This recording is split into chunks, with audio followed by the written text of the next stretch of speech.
In tonight's blown apart breakdown, it's been described as Sweet Valley High meets the last days of Sodom and Gomorrah, but if you've seen the Netflix documentary series Cobra Kai, you'll have borne witness to the devastation that an unchecked karate-based problem can wreak upon a community.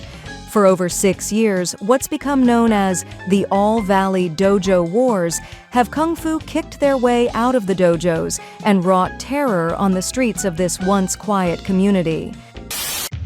Okay, so Cobra Kai is obviously not a documentary. If the sheer amount of karate-related crimes in All Valley was a real-life statistic, then rappers everywhere would be scrambling to find shit that rhymes with Cobra Kai because they just overtook the Crips as the most prolific gang in the United States.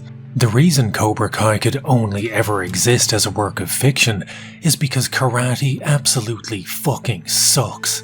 Karate isn't a martial art, it's a distraction mechanic for 5-year-olds so parents can get an hour's peace one day a week. If karate was a font, it would be Wingdings. If it was one of the Lost Boys, it would be Marco. Karate is the martial art you do when all other martial arts were busy that day. Karate is like Aikido if it had a humiliation fetish. There's no way karate could ever be responsible for dojo wars, murder, and million-dollar heists, right? Right? The deadliest man who ever lived.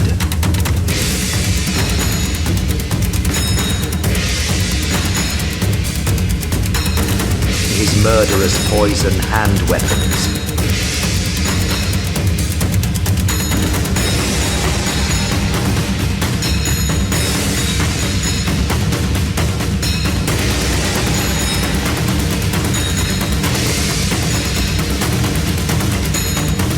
Count 1, Raphael, Dante.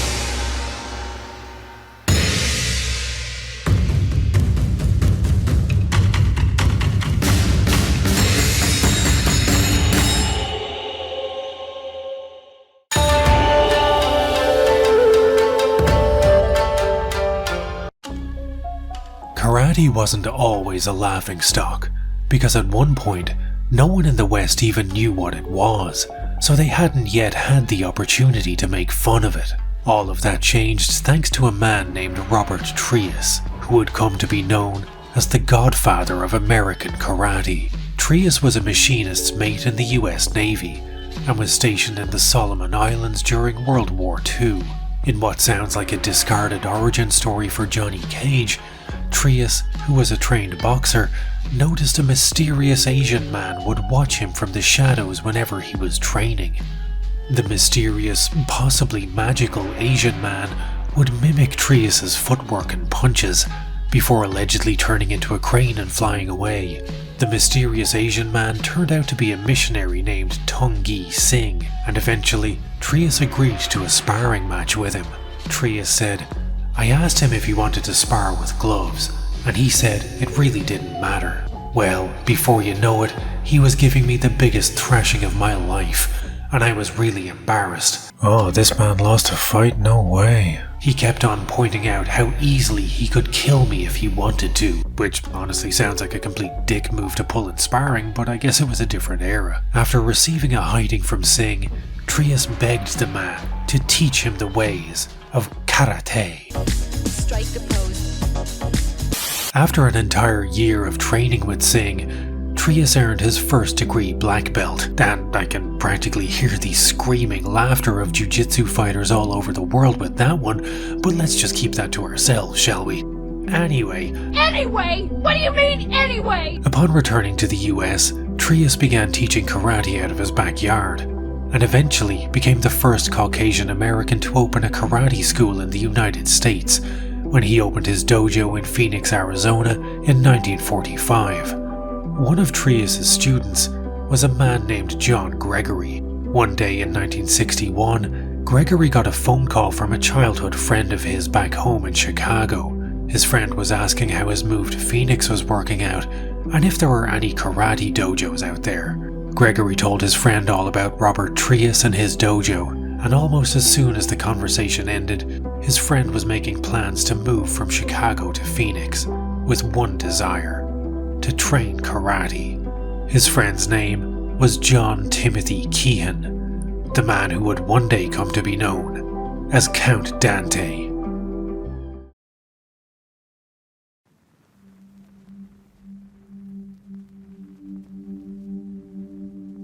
Before we continue, it's important to remember one thing. Dante was a prolific liar. The very fact that this video contains the man's own words means that by default, this video is riddled with lies. All who met him spoke of his natural charisma and the aura of a man who, when he spoke, made you believe that anything, even stories of death matches and dim max, was possible. Dante was the blueprint for every martial arts fraud since then. His was a template that would be copied over and over by people like Frank Dukes and Ishida Kim. Copies of copies of copies.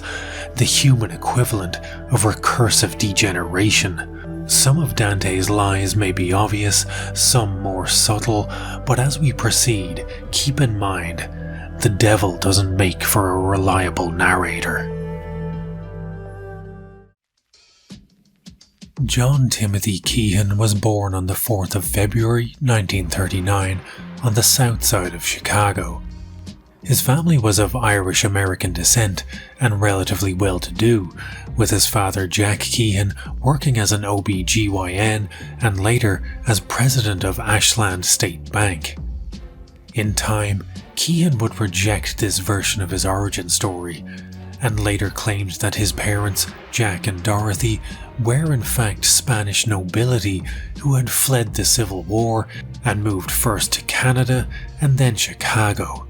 This is one of Keehan's more easily debunked stories, however, because just look at this man's head. This is a 100% pure Mullingar head on this man. Here we see Dante inquiring if you need your driveway tarmacked. A head like this has its origins not in the Andalusian foothills, but firmly rooted in the rain-soaked mire of an Irish peat bog. As with almost everything in his life, there are differing accounts surrounding the origin story of Keehan's introduction to martial arts, or as he called them, the fistic arts. One story recounts the young Keehan being sent to martial arts training after being beaten up by a home invader, but the more reliable story comes from Keehan's childhood friend, John Gregory. One day in 1947, Gregory, who would have been 10 or 11 at the time, came across Keehan as he was being beaten up by two older boys. Gregory joined in to even the odds. I joined him and we turned the tables. We beat the shit out of those guys, and John and I became friends. The two Johns would become lifelong friends. They did everything together, from dating to joyriding, including one time Keehan nearly killed them both after stealing and subsequently crashing his father's car, but the beating he took the day they met was something that stuck with Keehan his entire adolescence. It was always important for John to be strong. I don't think he ever forgot that beating when I met him. He never wanted it to happen again. Keehan began training the fistic arts aged 13. Most martial arts frauds have dubious backgrounds in various esoteric-sounding martial arts, and Keehan was somewhat of a trendsetter in that regard.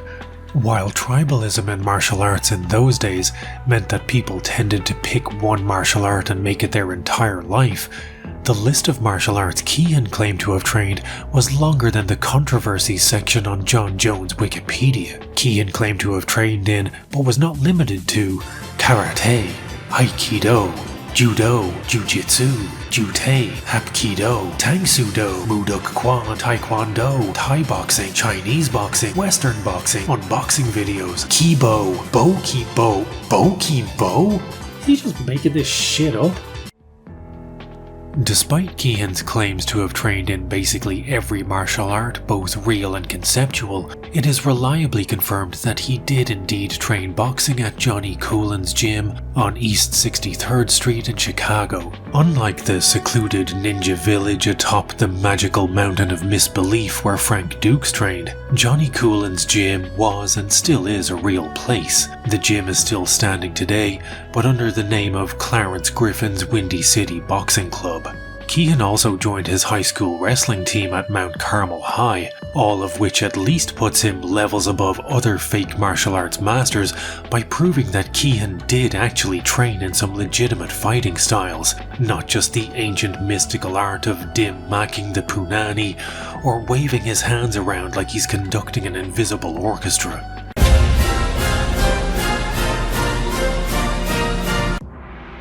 You know, in those days in Chicago, it was pretty hard to stay out of trouble. Everyone was always getting into fights, you know. I was always very interested in bodybuilding, weightlifting, boxing, wrestling, judo, and things like this. However, even the legitimate claims are subject to typical Dante exaggeration, as it wasn't good enough that he simply trained boxing and wrestling, he had to claim to be the heavyweight boxing and wrestling champion of high school. Claims that are completely unverified and also somewhat ludicrous, as I'm not aware of any high school boxing championship outside of anime high schools.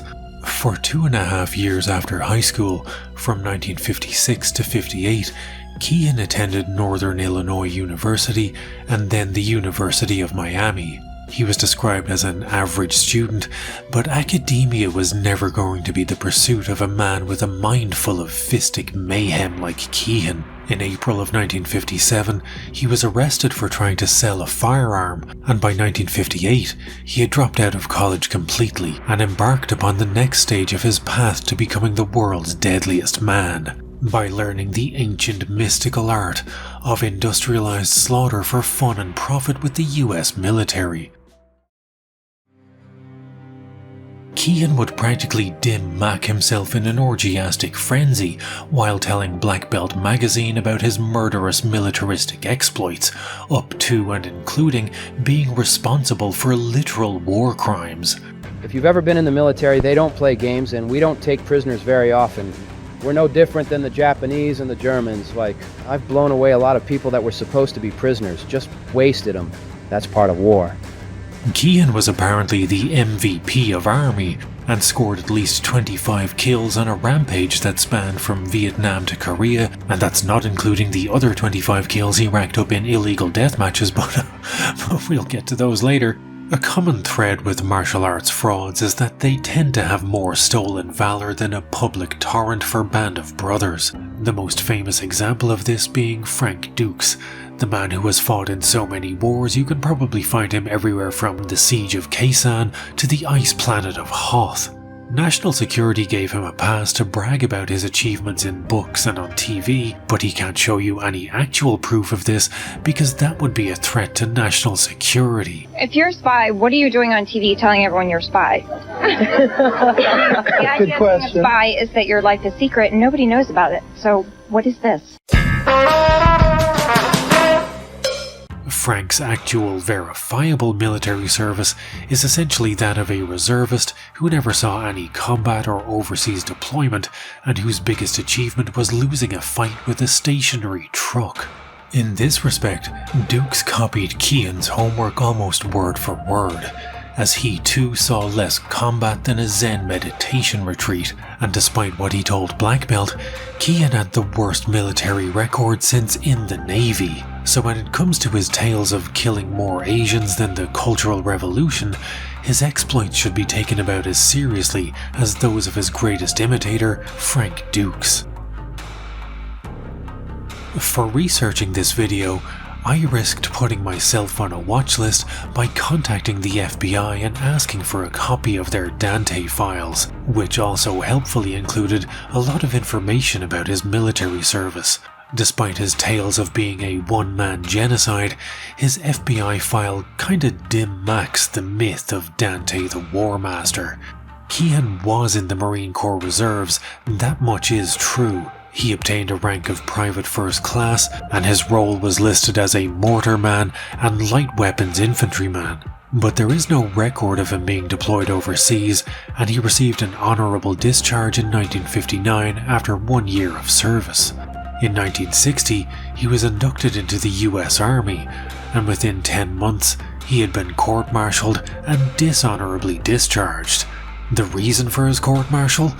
Well, Keehan had gone AWOL for a month and a half. in order to satiate his lust for that most addictive and insidious of narcotics, marijuana. Tell the readers of Black Belt that I share with the late Bruce Lee a certain taste for cannabis. Smoke weed every day. I'm not making this up. His FBI file states in black and white that he dipped on the army to go buy some weed for a month and a half. When Pablo Armbar was caught, he was in possession of 2 whole marijuana cigarettes with a street value of a whopping 0.5 grams. Smoke weed. His service records were also pretty damning in their appraisal of Private First Class John Timothy Keehan, and also give us a pretty raw insight into his mental state at the time, thanks to an excerpt from a psychiatric report. He has always had migraine headaches and been nervous. The prisoner is an unreliable informant, and many discrepancies and inconsistencies were noted in the history. Information received from the previous psychiatric reports indicates that he is subject to violent and antisocial behavior, has had many auto accidents, destroyed property, shot up a friend's car with a pistol. Also was described a dramatic suicidal attempt, taking an overdose of narcotics, hitting himself in the head with a pistol, and trying to run in front of a car. The FBI came to a similar conclusion, one of their reports ending with a stark warning, its faded ink still screaming off the page in all caps and underlined. Keehan should be considered dangerous because he is reportedly subject to a violent and antisocial behavior pattern and has suicidal tendencies. Despite his abysmal military career, it was, however, a pivotal moment for Keehan. While in the service, he learned some hand-to-hand combat, which reignited his passion for martial arts and fighting. So after being dishonorably discharged, he made that fateful call to his old friend and current student of Robert Trias, John Gregory.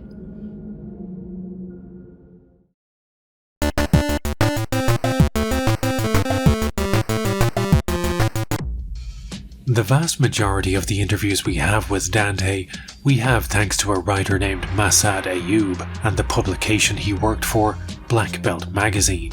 The interviews Dante gave to Black Belt are some of the best resources for information about the Count that we have, and as such, I don't think any discussion of the Count is really complete without a brief sojourn into the fantastical, fanciful, whimsical world of Black Belt magazine. Black Belt is the world's longest running martial arts magazine. The first issue, Karate, chopped its way onto shelves in 1961, and for almost 3 decades until the advent of UFC 1, it was a lost city of refuge for mail-order assassins who routinely nunchucked their own testicles.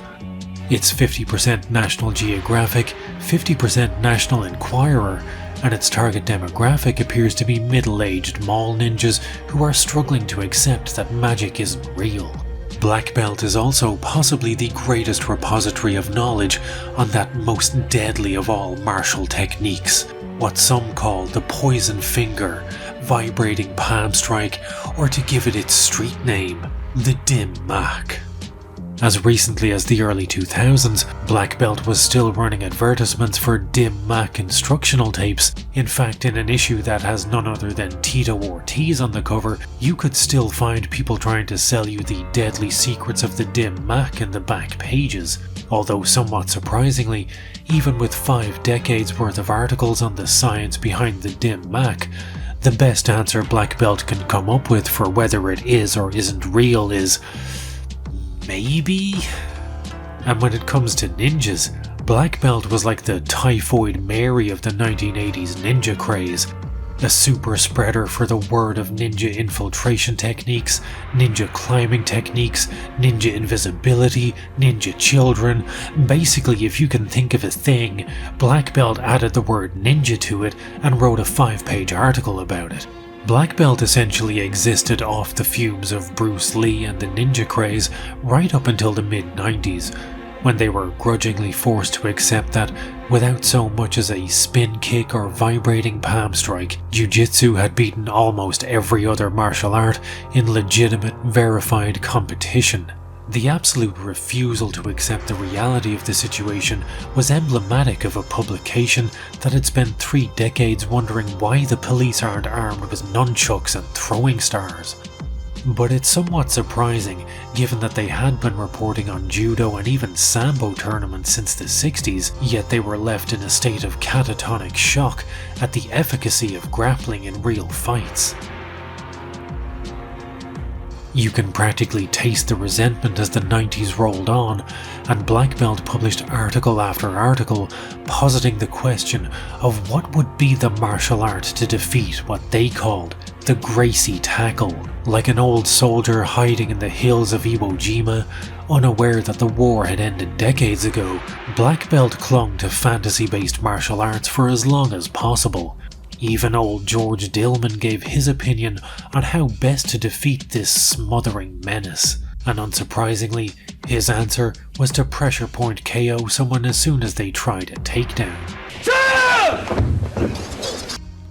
But by the early 2000s, Black Belt finally embraced MMA as a martial art of its own, and were routinely featuring MMA stars like Tito Ortiz or Victor Belfort on the cover, and doing scandalously sexy photo shoots with Joe Rogan. I'm captured by your love and your pretty smile, your devastating beauty and your sweet profile. I love you. But the absolute best part of Black Belt are the advertisements. Do you urgently need to kill someone at your office with a roundhouse kick, but you're worried your slacks might not accommodate that level of violence? Then you need the Chuck Norris action pants. For when you want to kick someone in the face and comply with a business casual dress code. How about Chemo Leopoldo's Fierce Fighting on VHS, which threatens to teach you attacks so painful there is virtually no attacker you cannot defeat? Maybe you want to look like you're wearing a DLC outfit for Tekken when you train, or whatever the fuck this Halloween turnip looking monstrosity is. How about some cool patches to show your love for karate, or judo, or fucking Nazism? Black Belt is a window into a world of martial arts that is so far removed from the one we live in currently that it's like peering into an alternate reality. It's a glimpse into an era where people really seriously wondered if Bruce Lee had been killed by a dim Mac, and genuinely believed ninjas were the end boss of fighting. It's no wonder a man like Dante was able to captivate both writers and readers with his tales of death matches and dim Macs. But I would urge anyone to have a dig through Black Belt's back catalogue. Their entire library from 1961 to 2004 has been uploaded to Google Books for free and is absolutely worth reading today. Not just for the incredibly quaint, almost naive charm of the whole thing, but if only to see just how martial arts discussions seem to have stagnated for literal decades around the endless cyclic bitching of whether karate is better than judo or hapkido or fucking tang soo do, until suddenly the UFC threw a live hand grenade into the discussion, and the magazine and its readers were forced to reckon with an entirely new era of reality-based combat.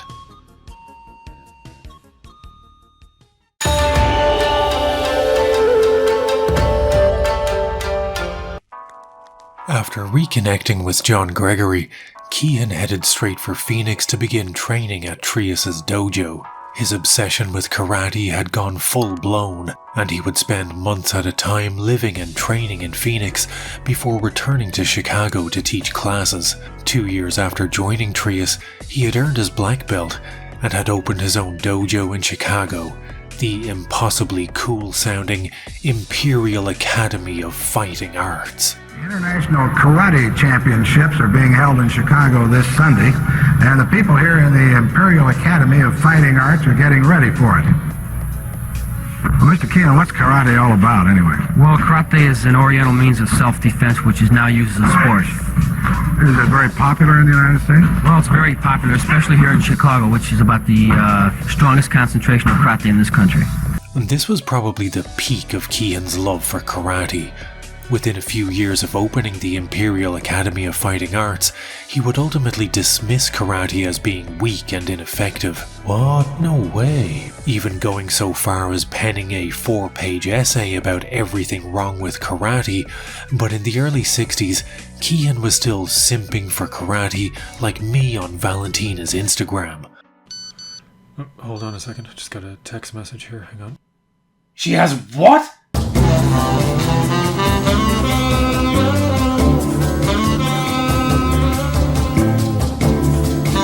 What's up, guys?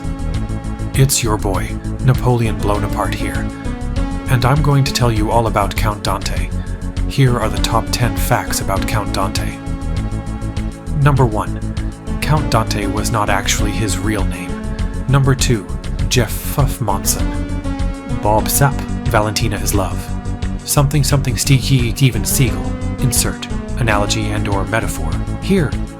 Someone please wake me from this nightmare. I can no longer recall the sound of my mother's voice. Am I a man who dreamed he was a machine, or a machine that dreamed it was a man? Fucking AI. Anyway. Anyway? What do you mean, anyway? Kian wasn't satisfied with just owning a local dojo. His eyes were set on a much larger prize. Complete global saturation. John Keehan was many things, not all of them good, but stupid certainly wasn't one of them. Even as children, John Gregory had been in awe of Keehan's way of looking at the world. Gregory said, "He was just so damn smart. He could do anything. He was always calculating angles and seeing if there was any way he could come out even higher on top. With him, there was always an easier and a better way than what other people were doing." Keehan applied this way of thinking to his newfound passion for karate and identified a clear gap in the market. Karate existed in tiny, isolated pockets across America. Each dojo was unconnected, unfocused, and making less return on investment than hawk to a coin. The interest was there, but the organization wasn't. America was ripe for seeding with karate, and Keehan would be the one to spread that seed. He began working on grand ideas of spreading karate nationally, not just a handful of dojos scattered across the continent, but thousands under one organization with the ultimate goal of making karate as popular and lucrative as boxing. Trias also saw potential in the young Keehan, and together, the two would found the first governing body for karate in the US, the United States Karate Association, or USKA. Trias would use the USKA to spread the word about karate on the West Coast, with Keehan taking over operations in the Midwest. But simply founding a governing body for karate wasn't enough. Keehan wanted something big, a true spectacle, a Roman Colosseum of karate hijinks to show off what this new craze was all about, and make money in the process. The 1963 World Karate Tournament was born. This was the first tournament of its kind. Karate had never been seen on such a large stage before. Jesus, I wonder why. The tournament was held on July 28, 1963, at the Chicago University Fieldhouse and attracted the luminaries of the 1960s martial arts scene. In attendance were Jun Rhee, the man who would later attempt to teach Muhammad Ali his patented acupunch in preparation for his fight with Antonio Inoki, and was also responsible for the worst jingle since the sound of an approaching Krampus. When you take Jun-Ree's self-defense, then you too can say, nobody bothers me, nobody bothers me, nobody bothers me, nobody bothers me. Call USA 1000. Ed Parker, one of the biggest names in karate and star of the single greatest movie fight scene of all time, was also in attendance. What the hell do you want? You, Mr. Lee. We'll see about that.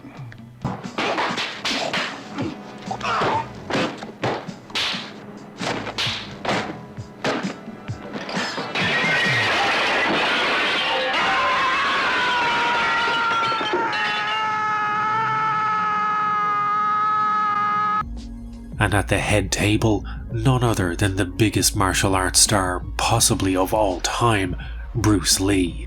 The 63 tournament was a huge success, with around 300 karate practitioners from all across America competing in fights where every punch and kick was pulled harder than a parachute ripcord. But despite this distinct lack of contact, the 1963 tournament felt like a sea change for karate in the US. A fellow Chicago and karate instructor, Jimmy Jones, said of the tournament, "This was really the start of karate in the United States." In anticipation for the Second World Karate Tournament, Black Belt ran an article about Trias and Keehan, their founding of the USKA, and how the two men were more or less responsible for the rapid growth of karate in the US. Keehan was described as one of the country's top instructors, and photographed here exploding a brick with what is possibly some kind of brick-based dim mak technique. 1963 cemented itself as a vintage year for Keehan when he fought in one of his only ever recorded competitive matches. He faced off against Gary Alexander at the North American Championships at Madison Square Garden, and in a prelude for what would become Count Dante's signature style, he was disqualified for punching Alexander in the dick. There's a weather-beaten old phrase that goes, "Money and fame don't change people, it just reveals who they were all along." After the 63 tournament, Keehan's dojos were filling up, and he found himself with a lot more money and considerably more fame. At least, fame amongst the readers of Black Belt magazine, which is probably the fame equivalent of winning Best in Show at a brony convention. But regardless, as his wealth and fame grew, the first tendrils of his alter ego, Count Dante, began to encroach at the margins of his sanity. The first person to notice a change in Keehan was, unsurprisingly, his oldest friend, John Gregory. Gregory was living and sleeping at the Imperial Academy of Fighting Arts dojo, and visited Keehan's apartment one day. There, he was shocked to find it was filled with tens of thousands of dollars worth of brand new clothes. Some of these clothes even became part of Dante lore. Keehan worked as a bouncer in bars on the south side of Chicago, and while working the doors, would wear the most flamboyant outfits he could find. Leotards, a purple cape, a beret, all in the hopes that his prince-esque getup would provoke patrons into a fight. I think it would be wrong to try and paint Keehan as a dedicated martial artist who just lost his way under the malign influence of riches and fame. By all accounts, from an early age he was charming, charismatic, and always looking for an angle, a new way to make money, a way to game the system, but with a violent streak, as evidenced by an arrest for assault and battery in 1960, and the reports of him shooting up a friend's car, all of this long before the spectre of Count Juan Rafael Dante began to chip away at his psyche. And with his newfound celebrity, Keehan once again began to work those angles. He opened businesses all over Chicago. By the late 60s he was running 2 dojos, a gift shop, a jewelry store, a painting and decorating business with John Gregory, working as a bouncer, and would routinely rent out his dojo to a fencing group and modeling school. But most famously and bizarrely of all, Keehan entered the hairdressing business. Proving the duality of man, his employment status is listed variously within the FBI files as construction worker, martial artist, and hairdresser. He worked at a salon called the Powder Box and opened his own beauty parlor and hairdressers, an establishment with a title almost as cool as the Imperial Academy of Fighting Arts, the House of Dante. Keehan's businesses were booming, and his star was on the rise. Karate was slowly but surely becoming the national craze he envisioned it could be. His second national tournament was held in 1964 and was another huge success, but by the end of '64, he would find himself ousted from the organization he helped found, at war with Robert Trias, and slowly ceding control to his shadow self, Count Dante.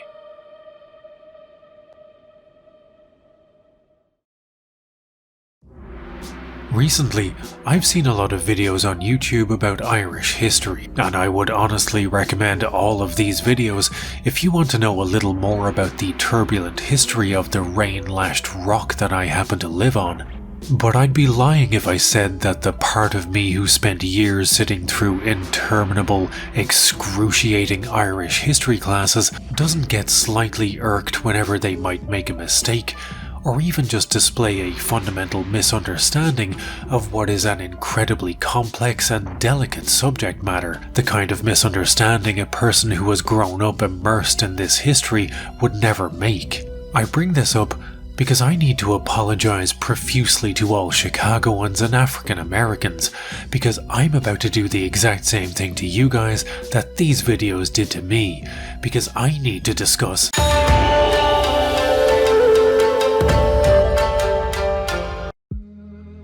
Chicago has a long and particularly brutal history of racism. Even if we narrow the scope to only looking at incidents that took place during Keehan's era, it still paints a depressingly bleak picture of a city at war with itself. Chicago was essentially segregated for a large part of the 1900s, thanks to violent attacks on black Americans who attempted to move into white neighborhoods. These attacks were little more than terror tactics designed to funnel black families into specific districts as far away from white families as possible. In 1947, the year that John Keehan and John Gregory met for the first time, the Chicago Housing Authority moved 8 black families into an all-white district called Fernwood Homes. The residents' response to this was 3 nights of rioting that took more than 1,000 police officers to end. In 1951, as Keehan was becoming the boxing champion of high school, an even worse riot took place. A mob of 4,000 protested a black World War II veteran named Harvey Clark Jr. moving his family into the all-white neighborhood of Cicero. The riot that followed saw the Clark's home destroyed by the mob, the Clark family run out of Cicero, and the apartment building itself set fire to, which ironically destroyed both the Clarks and the white residents' homes. The only people to suffer any consequences for the riots were Clark's attorney, George Layton, who was accused of starting the riots by advising Clark that he had the legal right to live wherever he wanted, and the owner of the building itself, whose crime was renting an apartment to a black family. In 1966, while Keehan was teaching students at his Imperial Academy of Fighting Arts, not far from his dojo's door, Martin Luther King was leading a civil rights march and being pelted with bricks and bottles. King would say of Chicago, "I have never seen, even in Mississippi and Alabama, mobs as hostile and as hate-filled as I've seen here in Chicago." And now I'd like you to take a look at this picture of Keehan and his students and tell me if anything sticks out to you.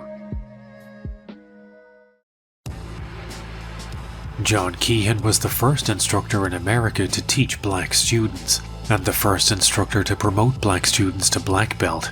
Keehan had grown up in a city filled to breaking point with racial violence, but from his time in Johnny Coolin's boxing gym, which opened its doors to all races, to the clubs he frequented, which were primarily black clubs, he had been immersed in black culture and surrounded by black training partners. Robert C. Brown was a kid looking to train karate in the 60s, but because of his skin color, was refused entry to every dojo in Chicago. The only gym that would take him in was the Imperial Academy of Fighting Arts.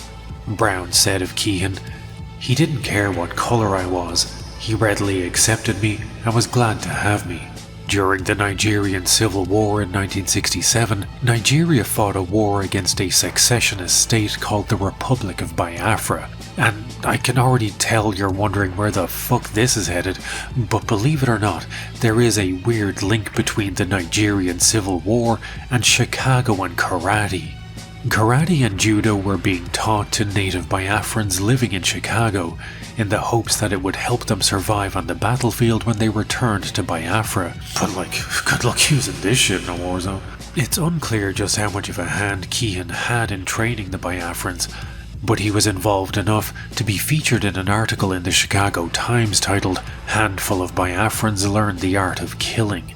The article claimed 5 local instructors were teaching Biafran students how to fight back, and though Dante wasn't named, he was photographed in the article holding a letter he had sent to the Biafran Defense Ministry, so it's probably safe to say he was one of the 5 instructors and that at least one combatant in the Nigerian Civil War was killed with a dim mak. The article goes on to quote an instructor named Andrew Wilson, who stated that the rest of his students were African Americans who were learning karate because they were, quote, fed up with this racist society. It's not a stretch to say that the judo and karate that was taught at places like the Imperial Academy of Fighting Arts was important and empowering to the young black men and women simply trying to survive in a city that was at the time still playing host to unofficial segregation and race riots. In a day when people like Robert Brown were being turned away from dojos simply for being black, and civil rights marches were being brutally attacked for having the temerity to demand equal rights, Keehan's willingness to teach anyone regardless of colour was genuinely admirable. There are reports that Keehan himself was threatened with eviction for his acceptance of black students, but nonetheless refused to stop teaching them. And just as a brief aside, it's also worth mentioning the oversized influence that 1970s kung fu movies would have on black culture. It isn't hard to see why the stories resonated with young African Americans, as they routinely featured non-white actors like Bruce Lee fighting back against brutal oppressors, be they Japanese karate thugs or Chuck Norris's chest hair. They also gave starring roles to black actors like Jim Kelly and Kareem Abdul-Jabbar at a time when Hollywood was filled with more vanilla than a Daily Wire branded porn site. Its influence can still be felt today in media like Afro Samurai, Ghost Dog, or everything Wu-Tang has ever done, to modern day blaxploitation parodies like Black Dynamite. And while Dante wasn't responsible for this phenomenon, without people like him pushing karate like it was ketamine throughout the 60s and 70s, there may not have been as big an audience for Shaw Brothers or Golden Harvest's kung fu movies when they finally released them in the US. While it is tempting to celebrate him for his progressive views, it would be unwise to try and venerate Dante as some paragon of inclusivity. One thing that will become clear by the end of this story is that for every one positive step forward Dante took, he does an ass-over-tits tumble backwards into an abyss of utter wrong-headedness. While his acceptance of African American students in a time when doing so could have led to your dojo being burned down was admirable, Dante would drop the hammer of dawn on all that goodwill when in one of his last ever interviews he referred to the Japanese American owner of Black Belt magazine, Mitoshi Uehara, as, quote, a slant-eyed bastard. And while it is unconfirmed, he had allegedly told an Asian karateka called Paul Kwan that, quote, all Orientals should be put into ovens. This was despite only a few years earlier claiming to be very much against any kind of discrimination against both black and Asian students.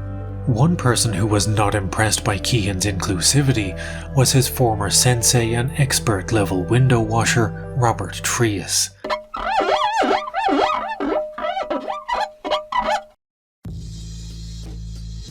While it may be shocking to learn that a man whose crew cut has the precision of a targeted drone strike could possibly be a racist, apparently awarding black people with black belts was introducing a little too much colour to the USKA for his liking. He allegedly demanded Keehan stop promoting them to black belt, and when Keehan refused the order, Trias booted him out of the USKA. In December of 1964, Trias issued a formal notice barring Keehan from the USKA, the organization he himself had helped found. Please be advised that Mr. John Keehan has been expelled from the organization for various violations against the Constitution of the USKA and under Article 11-5, and for conduct unbecoming the true spirit of Karate Do. Let us not at any time support those who seek to weaken and undermine the true karate way. Oh yeah, P.S. Fuck Mr. Rourke and Tattoo, aka Jerry and Easy. Sincerely yours, these motherfucking nuts. I don't love Easy, I don't love Jerry, I don't love Ruthless Records. Frankly, I don't love nothing they gotta do with... Oh, the fucking AI's hallucinating again. Anyway, What do you mean? it's worth mentioning, however, that Robert Trius is very much dead, having ascended to that great arm-flailing kata in the sky in 1989, and isn't here to defend himself.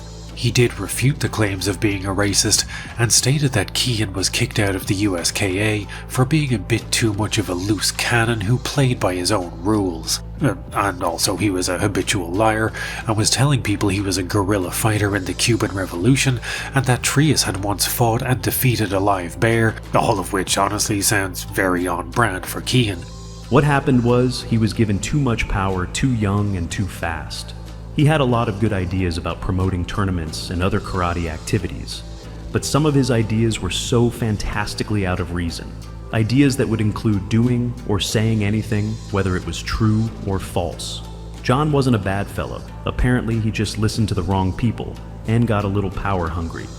But far from hampering his plans, Keehan's banishment from the USKA just meant that he was now under even less scrutiny and was free to create his own karate organization.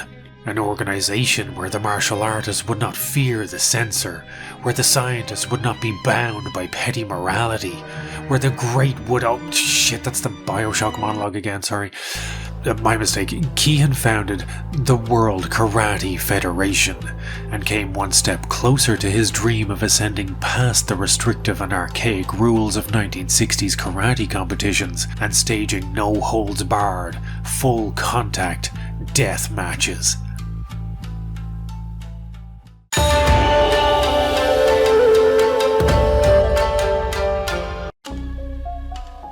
By the mid-60s, the man known as John Timothy Keehan was being buried alive in the coffin of Count Dante. The unhinged tendencies of the Count were now burrowing into Keehan's daily life. He took to wearing his extravagant outfits not just while bouncing, but in his day-to-day life. His leotard, cape and beret were now paired with a cane tipped with a 24-carat golden lion head, and his red hair now dyed jet black, making him look like a glam rock Count Chocula as he strolled the streets of Chicago. He also purchased that most essential of dojo necessities, a lion cub. The cub was purchased from a zoo in southern Illinois and was christened Aurelia by Dante. And shout out to the super responsible men and women of that zoo who saw Dante looking like Satan's own birthday clown and thought, yeah, this is a man who seems responsible enough to own a fucking lion. Aurelia first lived at Dante's apartment, but as she grew, he was forced to move her into the Imperial Academy of Fighting Arts. A corner of the gym was sectioned off and filled with sand to act as a litter tray, because who doesn't love training next to an open-air box of dust-rolled animal shit? Aurelia can even be seen lounging around the gym in this video, and Dante and Aurelia became a well-known sight on the streets of Chicago, because it's not easy to miss what looks to be a musical theater superhero taking his pet lion for a walk. As Aurelia grew, and the cost of feeding her frozen horse meat spiraled, Dante rented her out for photo ops, one of which took place at a Lions Club event in Quincy, Illinois. There she made headlines for biting the mayor of Quincy, and realizing that maybe owning an aggressive wild animal without so much as a cage to put it into wasn't the Titanic-brained idea he once thought it was, Dante sold her to a businessman named Robert Geese. Aurelia promptly bit the shit out of Geese, leading him to make a panicked call to Dante demanding he take her back. Dante hung up on him, presumably while laughing maniacally. Around this time, Dante was trying to rebuild his own brand after the split with Trius. He had lost a lot of black belts such as Jimmy Jones after the split, as some had decided to stick with the USKA despite Dante's allegations of racism against Trius. But Dante still had well-regarded black belts of his own, such as Jim Konsovic, Woodrow Edgell, and Douglas Dwyer, students who were fiercely loyal to their sensei. But in the summer of 1965, Dante would begin to test the limits of his students' devotion. Here we have Douglas Dwyer. He's one of my head instructors here, and he's going to demonstrate the breaking of hard objects, which happens to be, common house face brick. Is there a trick to this, Doug? No, there's no real trick to the art. Itself is developed through speed, form, and power.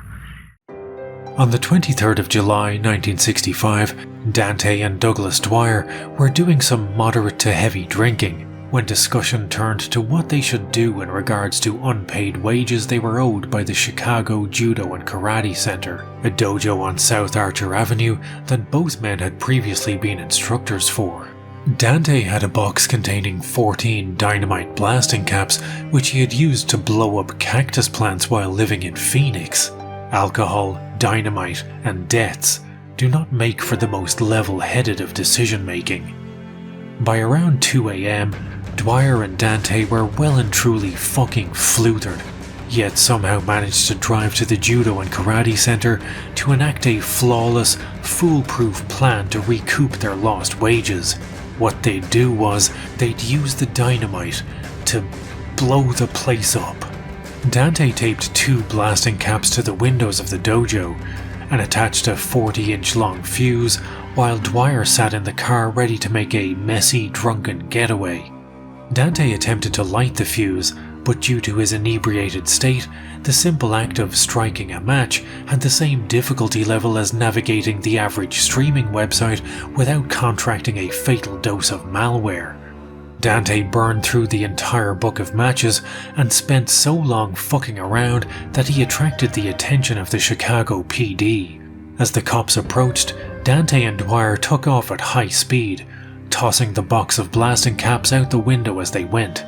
Being the animaniacs-ass villain that he was, Dante was apprehended fairly quickly and gave a perfectly cromulent explanation for the whole debacle. Keehan stated that both he and Dwyer only wanted to break the window of the establishment in order to get rid of a little steam. I don't know about you, but whenever I want to let my hair down, I too reach for the Semtex.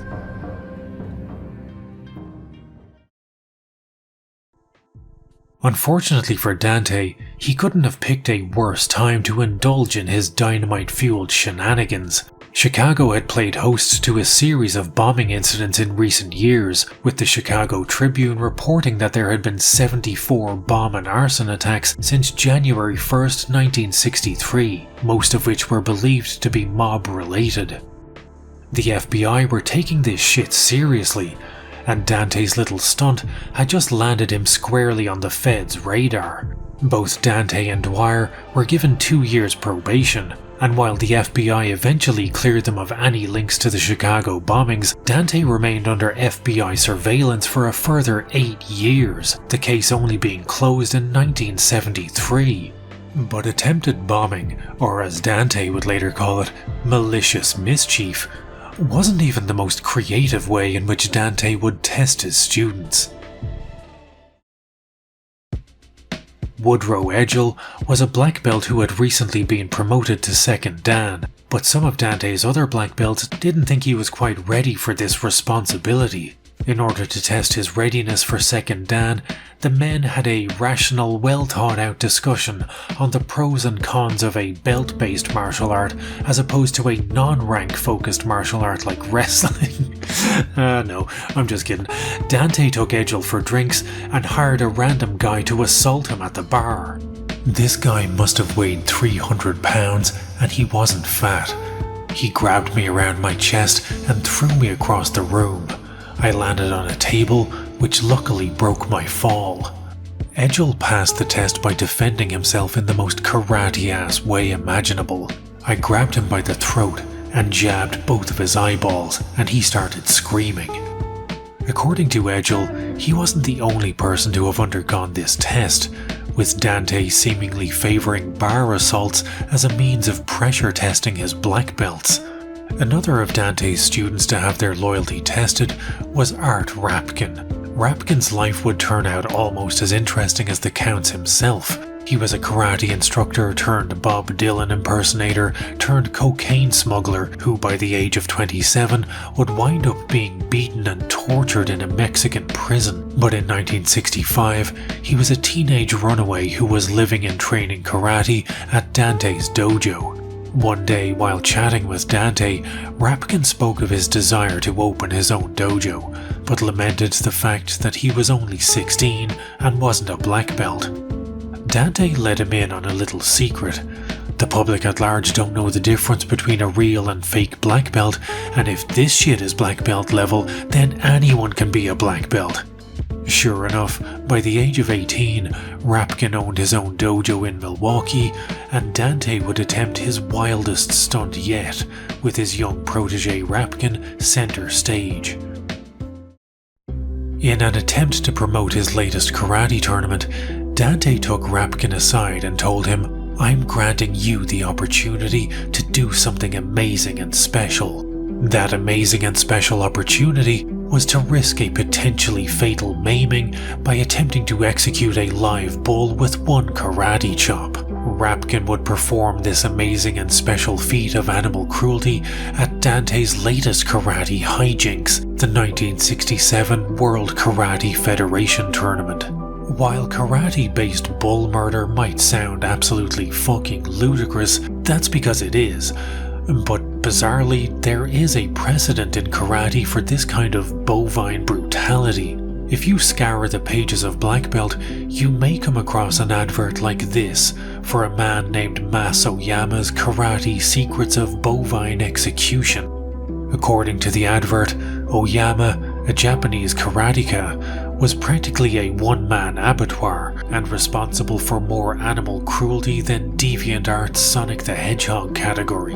He held a record of 3 bulls killed instantly with one karate chop and chopped the horns off 42 other bulls using his bare hands. Highly impressive statistics, or at least they would be if even a fraction of these claims had so much as a finger in the ass of reality.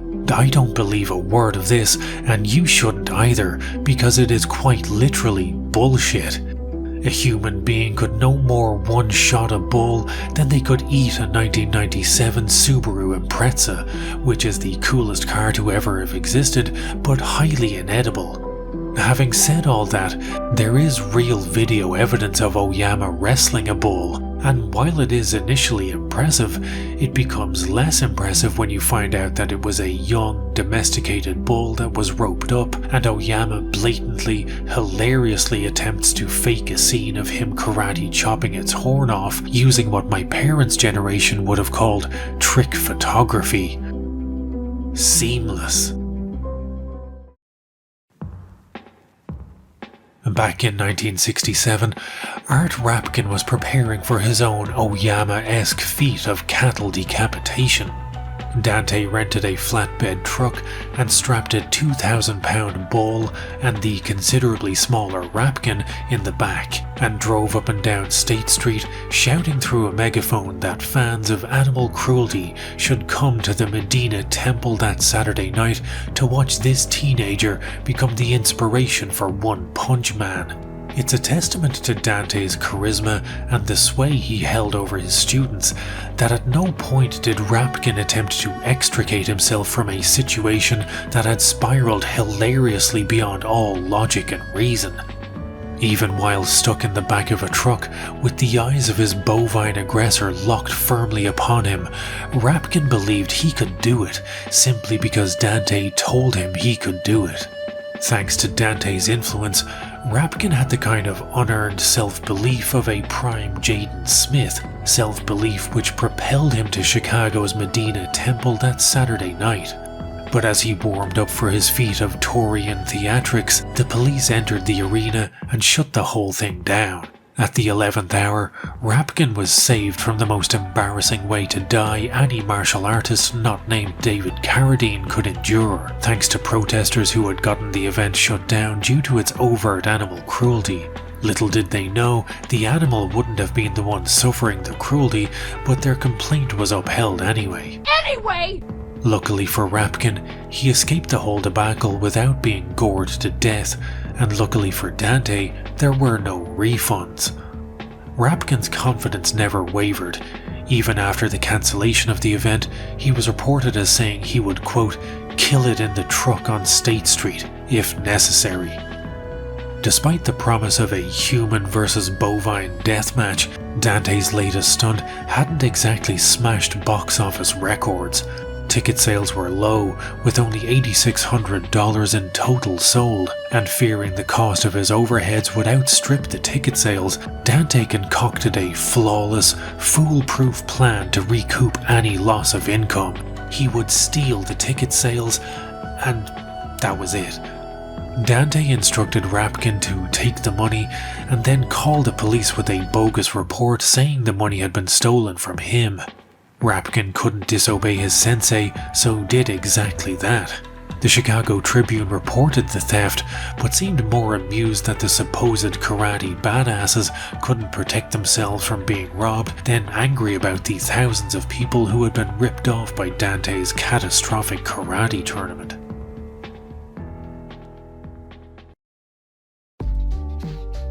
By the end of 1967, Keehan's transformation into Count Dante was complete. He had fully adopted the trappings of his alter ego. The flamboyant clothes were a permanent fixture.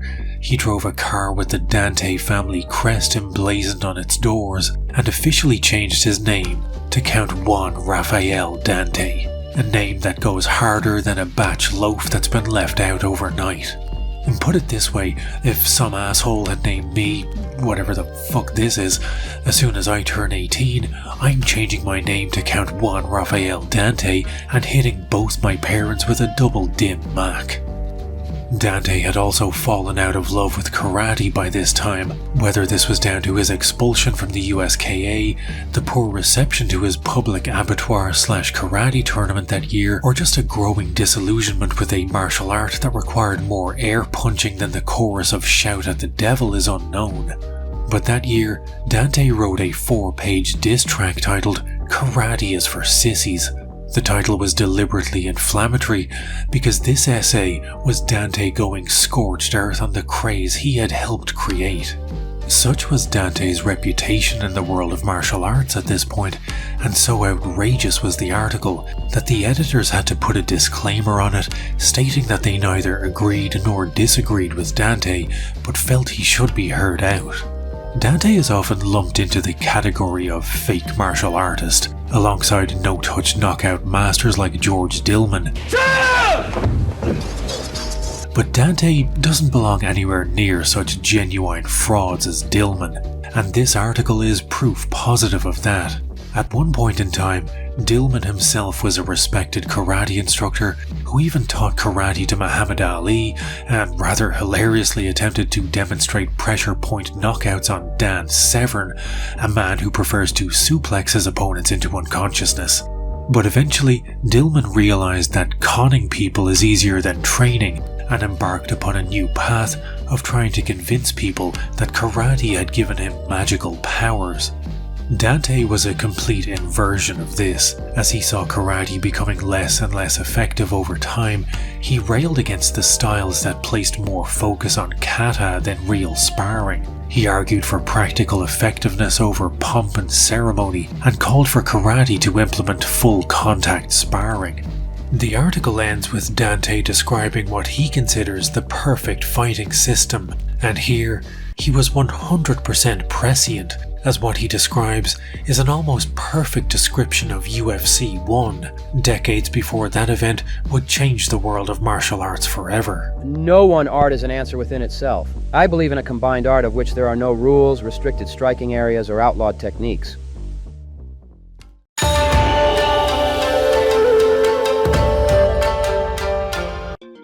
As Dante was falling in and out of love with karate, he looked to broaden his martial horizons. He started training with an alleged Shaolin monk named James Lee. Woodrow Edgell confirmed this story, as he too trained with Dante and Lee, but this was the late 60s, a time when people were probably still selling bridges to immigrants, so I'd say the chances that a Shaolin monk just happened to be living in Chicago were fairly slim. Regardless of whether or not he held legitimate monk status, Lee is pivotal to Dante's story, as he was apparently the man who taught Dante that most feared of all martial arts moves, the dreaded dim mak.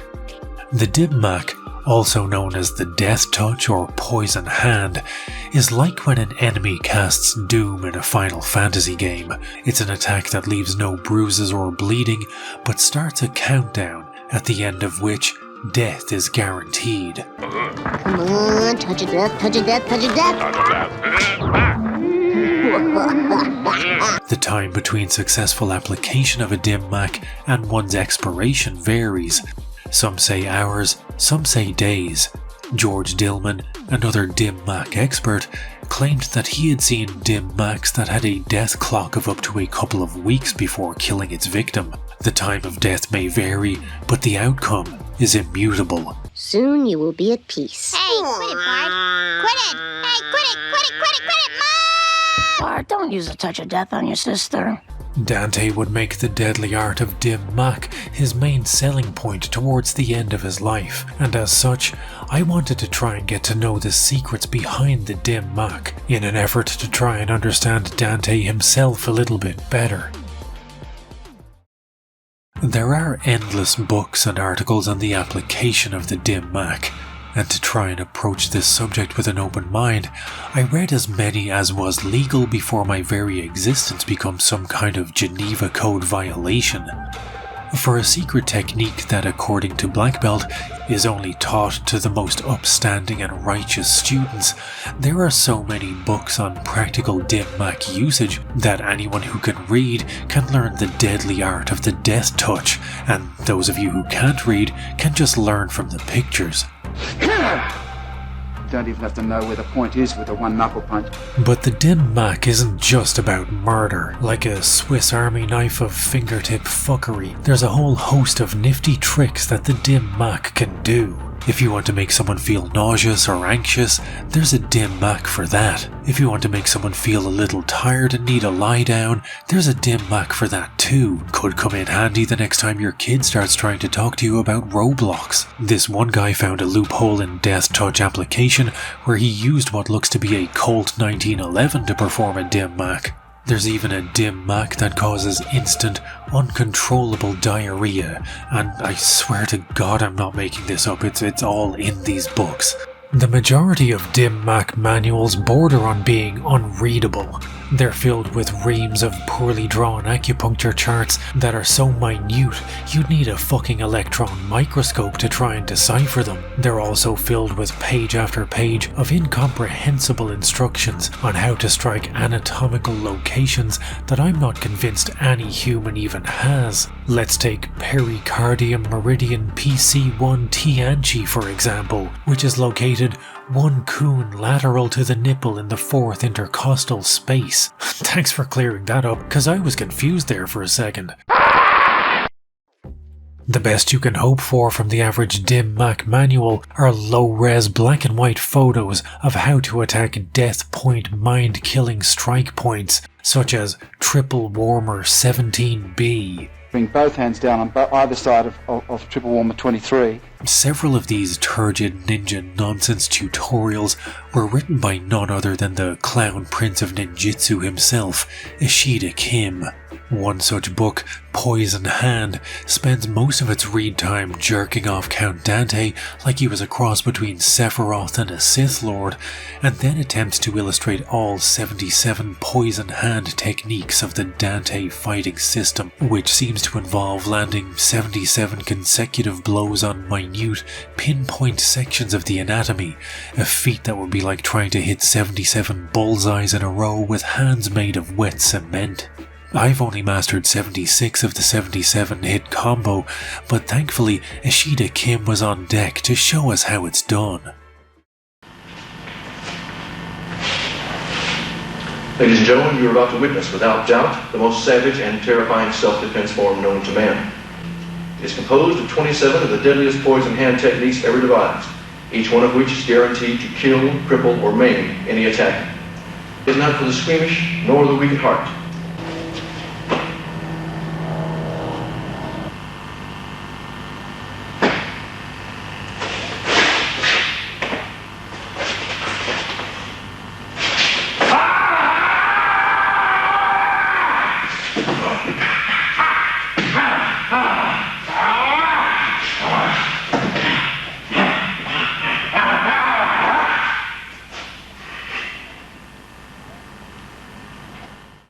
Don't laugh, that man died. The definitive treatise on fingertip murder wasn't written by Ishida Kim or some middle-aged man with a ponytail, but by Count Dante himself. In 1968, Dante released this, The World's Deadliest Fighting Secrets. The booklet was his very own papal bullshit, which he firmly nailed upon the door of martial arts. It would become the most enduring part of his legacy, thanks in part to the adverts for this manual of mayhem, which ran in the back of Marvel Comics. In the years since, Dante's comic book advertisements have become iconic. In stark colours, the Count looms large over the page in full poison hand pose, his fingers twisted into slashing, rending, murdering claws, as the headline below him screams that this is the deadliest man alive. Purchase of The World's Deadliest Fighting Secrets also comes with free membership to a secret fisting club called the Black Dragon Fighting Society, and you can guarantee that I have never wanted to be a part of any society more than this, so I hope that membership is transferable because I bought an original 1968 copy on eBay for research purposes.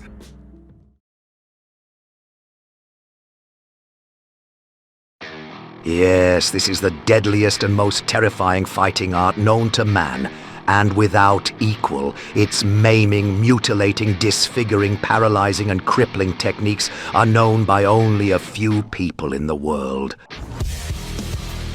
An expert at dim mak could easily kill many judo, karate, kung fu, aikido and gung fu experts at one time with only fingertip pressure, using his murderous poison hand weapons. Instructing you step by step through each move in this manual is none other than Count Dante, the deadliest man who ever lived. The World's Deadliest Fighting Secrets is, without hyperbole, the greatest book I've ever read in my entire life. And I've read the novelization of Ghostbusters. The book begins with an introduction to Count Dante. Count Dante, an immediate descendant of European nobility and holder of an 8th degree black belt, is somewhat of a legend in the karate world today. If it wasn't obvious that he wrote this about himself, it will be after this sentence. The strikingly handsome director of the World Karate Federation looks more like a movie star than a karate master, and then descends into typical Dante madness by claiming, on September 1st, 1967, the Directive Committee of the World Federation of Fighting Arts declared Count Dante the world's deadliest fighting master, in recognition of his having defeated the world's foremost fistic and grappling masters in no-holds-barred combat. The introduction to Dante ends with this rather cheerful sentence informing us that Count Dante is a world-famous hairstylist and beauty consultant, and an avid devotee of classical singing. But if you thought Dante's introduction went harder than Havel the Rock, then just wait till you hear about the Black Dragon Fighting Society. The Black Dragon Fighting Society is a world-renowned fighting arts organization. The secret society teaches the most savage, deadly, and terrifying fighting arts known to man. Many famous world champions have failed to gain entrance into the forbidden society that is sworn to the art of death. The exact membership and training are closely guarded secrets of the membership who are sworn to secrecy and joined together through their initiation ceremony of blood.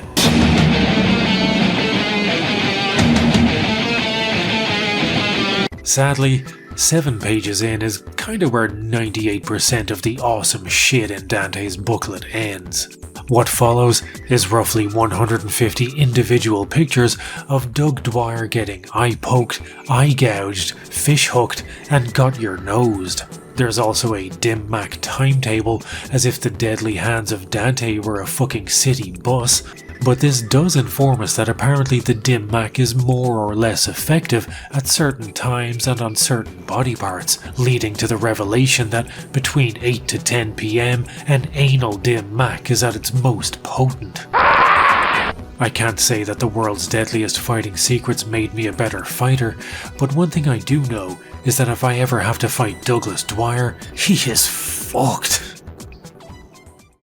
Sadly for ninjas everywhere, based on the evidence and on my research, the dim mak is not real. While I can confirm that if someone punches you with a pointed knuckle in a pressure point area, that shit is painful. But it's not going to make an attacker volcanically shit himself, need a lie down or drop dead. And even if it could, dim mak falls into the same trap as something like Krav Maga or any martial art that promises to teach you moves too deadly for the octagon. If your entire martial art is based on eye gouging, maiming, or killing your opponent, how the fuck are you even able to practice it without turning your dojo into a funeral home for incontinent blind people? Dante didn't invent the concept of the death touch, but he was the first to package it and market it to gullible comic book readers, and ultimately spawned an entire cottage industry of death touch conmen. Reading Dante's Manual of Murder won't make you a better fighter. In fact, it might actively make you worse. But as I stared at that price tag and realized that when it's adjusted for inflation, this book cost almost $100 in 1968, I did gain a deeper understanding of the man himself. Because to quote Johnny Rotten, "Ever get the feeling you've been cheated? Good night."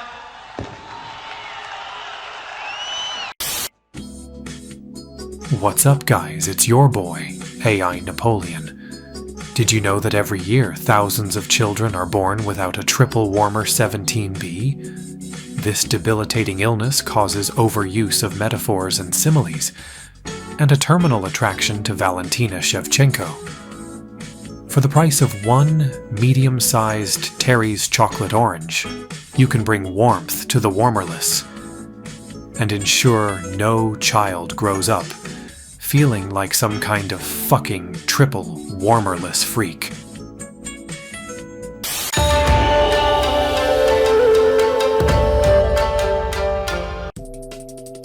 people will buy any old garbage, which explains the enduring popularity of the Strokes. Yeah, that's right, Strokes fans. Thought I forgot about you, did you? But it also explains why the world's deadliest fighting secrets made Dante a millionaire. Despite having less quality control than a Temu sweatshop, mail-order ninjas all across America had purchased a copy of Dante's murderous ramblings, and Dante, seeing yet another angle, had kept his overheads low by having a local nunnery take care of all the shipping. The end result was that Deadliest Fighting Secrets had done more for Dante's fortunes than any karate class or tournament ever had. While this booklet seems almost quaint in an era where you can probably fire up TikTok and explore the beheading hashtag, the American karate establishment was so enraged by the mere anarchy that Dante had loosed upon the world that they could have landed a punch in anger. Black Belt refused to cover any more of Dante's tournaments, and the heads of American karate were calling for Dante and anyone who trained with him to be barred from taking part in any tournament in the United States. Ed Parker even threatened to expel his own students if they so much as set foot in one of Dante's dojos. His last tournament in 1967 had been advertised as a knockout tournament that featured no-holds-barred, full-contact fights.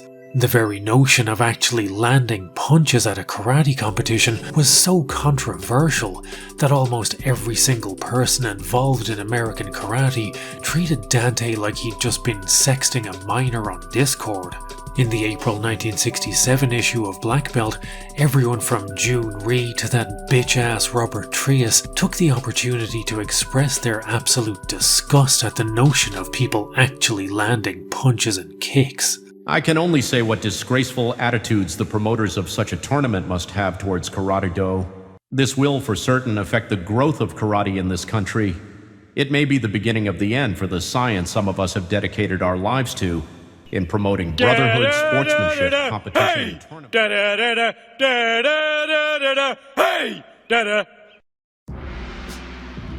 By 1969, Dante's name was so toxic that Black Belt had stopped covering any tournament in Chicago, not just his. The situation had gotten so bad that by April of that year, Black Belt staged a mafioso-style sit-down with Dante and all the big names in karate to try and stem Dante's dismal tide. The whole meeting was reported on in a Black Belt article called The Trial of Count Dante. Dante's trial was basically a whole bunch of karate dorks whinging about the danger of not pulling your punches. It seemed like the instructors of the day genuinely believed karate was so powerful that allowing punches and kicks to land was essentially playing Russian roulette with a fucking Death Star. A karate practitioner named Walt Bartowski said of Dante's tournaments, "If you're going for contact, you will have one winner and 35 dead contestants."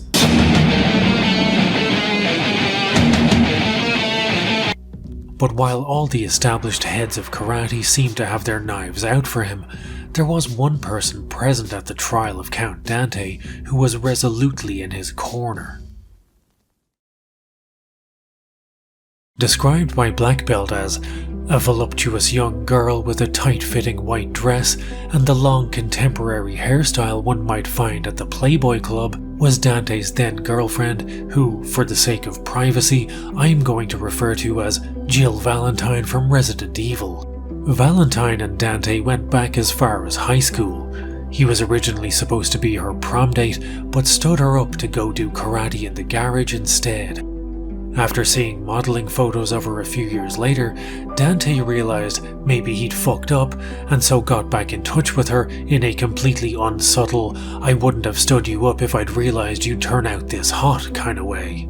Valentine worked as a bunny at Chicago's Playboy Club, hence her long contemporary hairstyle, but once her and Dante began dating, she quit the club and Dante put her at the front and centre of his operation.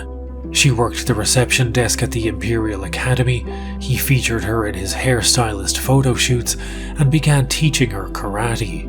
Valentine was given a black belt, and Dante would christen her the Dragon Lady.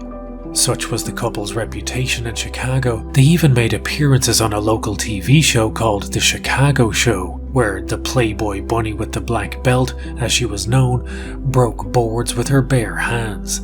But Valentine was working behind the scenes too, helping to promote Dante's tournaments. She gave an interview with the Chicago Tribune where, once they were done objectifying her, up to and including publishing her fucking measurements, she was allowed to tell them about her plan to march on Muhammad Ali's house and challenge him to fight Dante at his no-holds-barred tournament.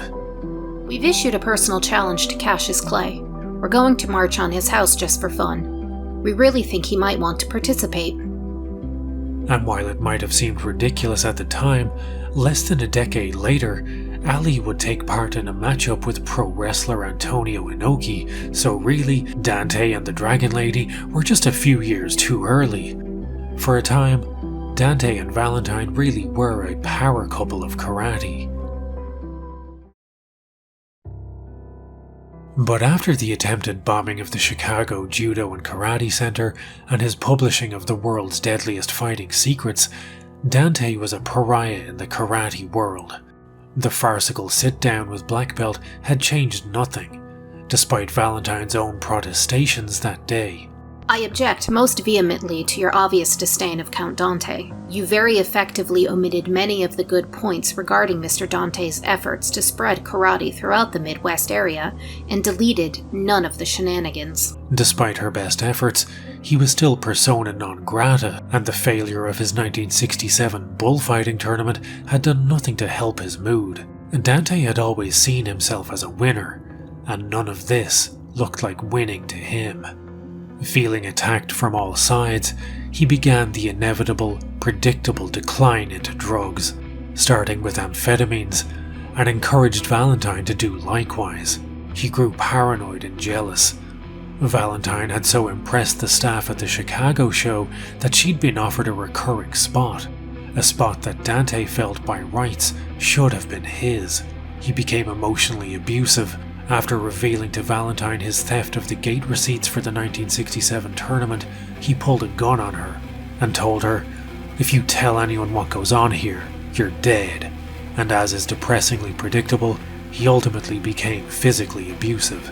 Valentine's black belt was all for show, despite telling the Tribune of an incident where she had broken the nose of a guy who tried to grab her on the subway, she was no black belt. The boards she had karate chopped in the Chicago show had been pre-cut. Physically, she was no match for Dante. But strength isn't found in coloured belts and kung fu kicks, and as the abuse began to escalate, she found a strength all of her own to fight back with. One morning while making him breakfast, something snapped inside the one-time dragon lady. She hurled a pan of boiling grease at Dante and attempted to flee. He knew I wasn't going to take it anymore. It was at that point he realized he didn't have any control over me. He tried to grab her, but she slashed his arm with a kitchen knife and freed herself from his own personal descent to hell. After that, I pretty much just saw him in my nightmares. Drug addicted, increasingly paranoid, and now utterly alone. Whatever good had resided within John Timothy Keehan was gone, and only Count Dante remained.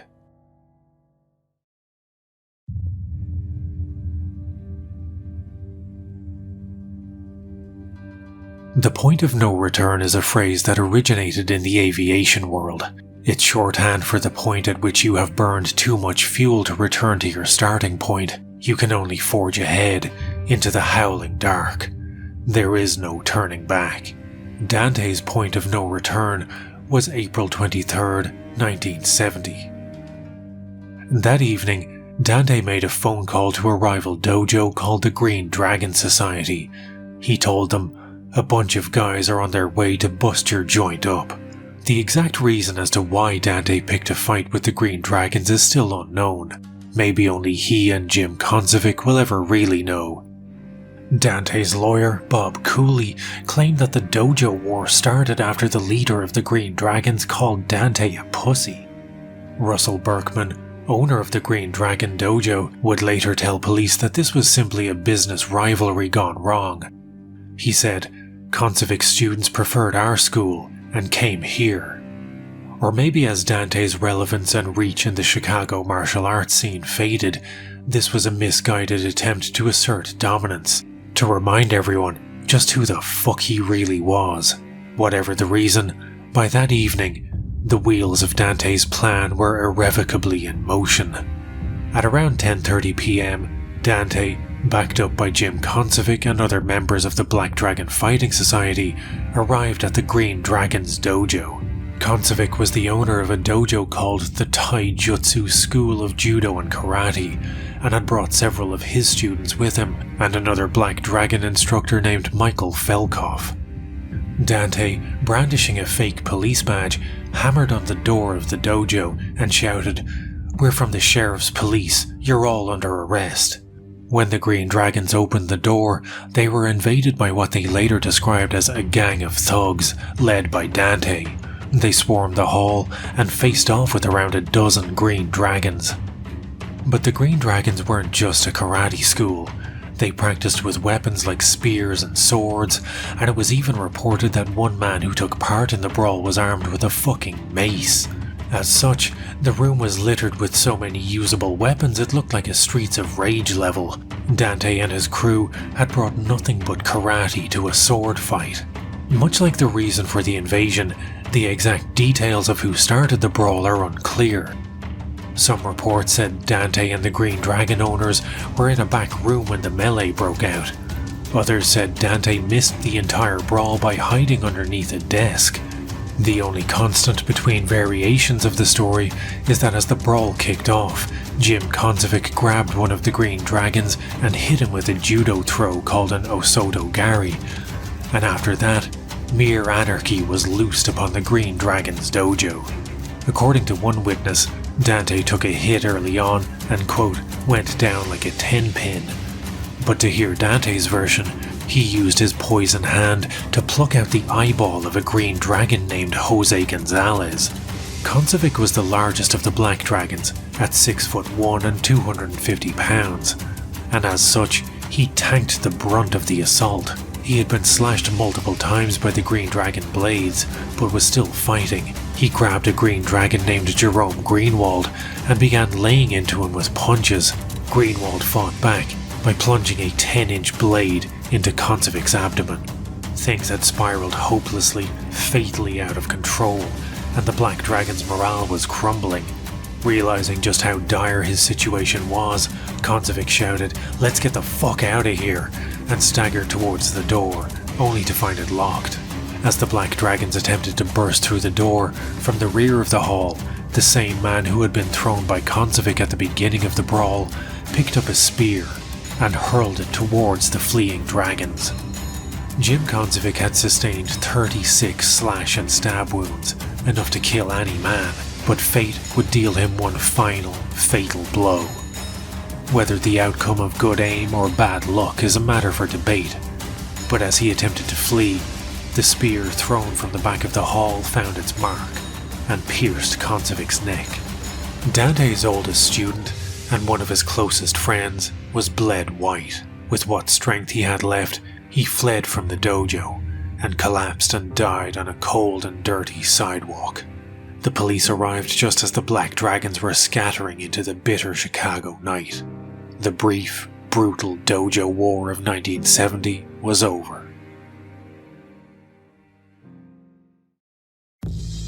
In the wake of the Dojo War, Jim Koncevic was dead, and the Green Dragon named Jose Gonzalez was in hospital, where doctors were trying to save the eye that Dante had claimed to have plucked out with an eyeball-based dim Mac.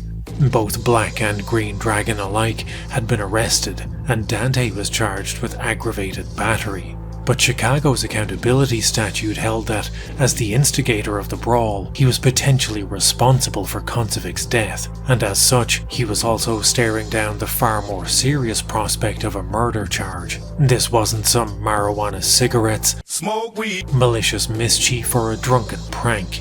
Dante was looking at serious time, and needed a lawyer, but not just any lawyer. Realizing the depth and breadth of the shit that he was currently mired in, he needed a Saul Goodman-esque, crooked-ass lawyer that was willing to break the law to get him acquitted. Enter Bob Cooley.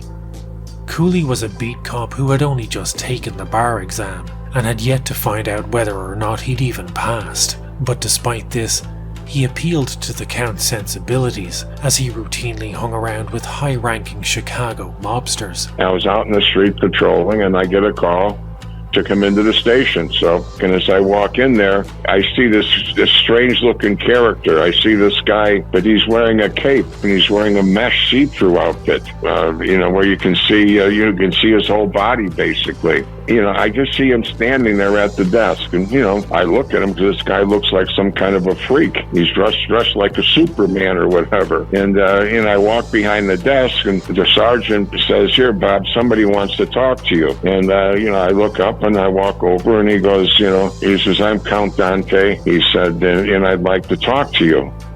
Cooley would pass the bar exam and go on to become a lawyer for the mob. By the 1980s, he would turn FBI informant and help put most of the Chicago outfit in jail. But in April of 1970, when he met Count Dante, he was still just a beat cop who had yet to pass the bar exam. Dante was convinced Cooley would rig the outcome of the trial, though Cooley, till this day, swears that the ruling was reached legitimately. In hindsight, Dante probably shouldn't have worried quite so much, as this was the 1970s, an era where Jimmy Savile himself couldn't get arrested, so nobody would bat an asshole if a little thing like aggravated battery and murder was tossed out of court. The Count walked free after the judge shouted, "You're each as guilty as each other. I've never seen such a pack of lunatics in my life. What were you doing with weapons like a mace? What were you doing tearing somebody's eye out? These aren't medieval times. You're both wrong, and I don't see a finding of guilty either way." Dante had confessed to Cooley that he wouldn't survive in prison due to his intense claustrophobia, and after being found not guilty, he felt he owed his lawyer not only his gratitude, but his life. The pair became friends, but their friendship had a short shelf life. Cooley had spent years surrounded by unstable mobsters and recognized a time bomb when he saw it. Post-Dojo War and the death of Jim Koncevic, Dante was never the same. He'd always been reckless, but now he was set on a path of self-destruction and seemingly uncaring of who was destroyed alongside him.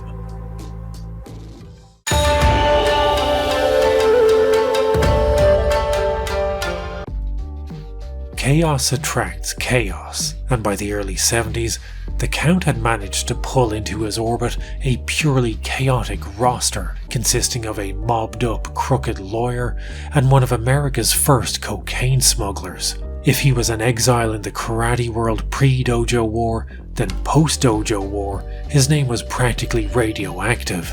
As such, he spent less time at his dojo and more time partying at the Playboy Mansion with Bob Cooley. He had also taken to hanging out with a psychic called the Great Alfonso. According to the FBI files, by 1971, even his Imperial Academy dojo had gone bust and was now a beauty shop.